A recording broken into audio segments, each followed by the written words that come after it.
vamos resolver algumas questões sobre romantismo. Primeira questão.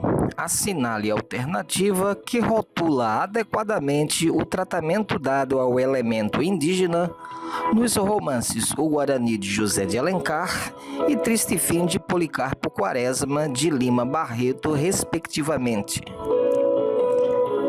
Embora as duas obras sejam de épocas diferentes, ou seja, O Guarani de José de Alencar de 1857 e Triste Fim de Policarpo Quaresma de Lima Barreto de 1911. Essas duas produções literárias convergem na mesma temática, ou seja, tanto o Guarani de José de Alencar quanto o Triste Fim de Policarpo Quaresma de Lima Barreto referem-se ao elemento indígena a partir de um nacionalismo exaltado e caricatural. Lembrando, caricatural, ridículo, burlesco. Logo, a nossa resposta é letra A. Nacionalismo exaltado, nacionalismo caricatural. Segunda questão. Complete as lacunas. Nesta questão, iremos completar as lacunas com os nomes de 3 personagens a partir do ponto de vista do julgamento que cada um fez em relação a Peri. Número 1, abre aspas. Álvaro o recebia cordialmente e o tratava como amigo. Seu caráter nobre simpatizava com aquela natureza inculta. Fecha aspas. Número 2. Abre aspas. Em Isabel, o índio fizera a mesma impressão que lhe causava sempre a presença de um homem daquela cor. Lembrava-se de sua mãe infeliz, da raça de que provinha. Fecha aspas. Número 3, abre aspas. Quanto a Cecília, via em Peri um cão fiel que tinha um momento prestado um serviço à família e a quem se pagava com o naco de pão. Fecha aspas. Nestes excertos, registram-se as reações de 3 personagens de O Guarani à presença de Peri, quando este começa a frequentar a casa de Dom Antônio de Maris. Apenas seus nomes foram omitidos. Mantida a ordem da sequência, essas 3 personagens são Álvaro, Isabel, Cecília. Portanto, letra B. Terceira questão. Iremos completar as lacunas com o período de produção do gênero romance. Em outra lacuna, qual foi o alvo das publicações? Se foi a aristocracia ou a burguesia? E, por fim, qual o formato de publicação? Isto é, se era publicado em forma de conto, de folhetim ou de crônica. O romance é um gênero literário que veio a se desenvolver no século XVIII, retratando sobretudo o mundo burguês. Era muito comum publicar-se em partes dos jornais na forma de folhetim. Preenchem corretamente as lacunas do texto acima pela ordem letra B. Como vimos, século XVIII, o mundo burguês, folhetim. Quarta questão. Assinale a alternativa cujos termos preenchem corretamente as lacunas a seguir. Aqui nesta questão, iremos preencher as lacunas na seguinte sequência. Na primeira lacuna, devemos apontar a principal característica. Na segunda, destacaremos o nome do escritor. Por fim, na última lacuna, iremos destacar a figura que exerce protagonismo neste estilo de época em questão.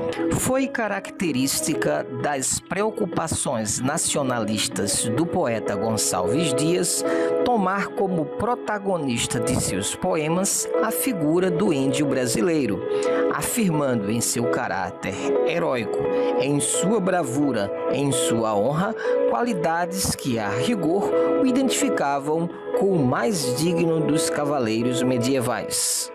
Nossa resposta, letra A. Nacionalistas, Gonçalves Dias, índio brasileiro. Quinta questão. Assinale a letra correspondente à alternativa que preenche corretamente as lacunas do trecho apresentado. Nesta questão, iremos completar as lacunas com a representatividade de dois autores e a característica do estilo retórico de Castro Alves. Vista de forma panorâmica, a poesia romântica brasileira é muito rica em temas e em tons. Estão nela a bravura do silvícola, ou seja, do indígena, cantada por Gonçalves Dias, a timidez amorosa e idealizante da lira de Álvares de Azevedo, a pujança oratória dos versos condoreiros de Castro Alves. Logo, nossa resposta será letra C. Gonçalves Dias, Álvares de Azevedo, condoreiros. Sexta questão. Assinale a alternativa correta quanto às assertivas sobre Joaquim Manuel de Macedo. Número 1. O escritor iniciou sua carreira literária quando o movimento romântico já sofria declínio. Não é verdade. O autor escreveu de 1840 a 1870, portanto, um momento em que o romantismo estava firme. Inclusive, vale notar que Joaquim Manuel de Macedo escreveu o romance A Moreninha em 1844. Número 2. Macedo primou pela originalidade e fez de cada romance seu uma obra que não lembrava as anteriores. Também não é verdade. Ao contrário disso, as obras de Macedo remetiam às anteriores. Portanto, o estilo foi praticamente o mesmo até as suas últimas produções. Portanto, essa número 2 não é verdadeira. Número 3.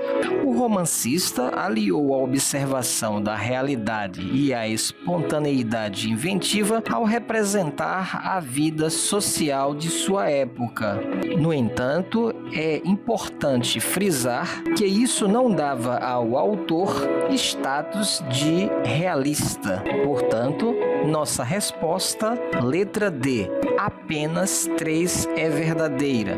Ou seja, o romancista aliou a observação da realidade e a espontaneidade inventiva ao representar a vida social de sua época.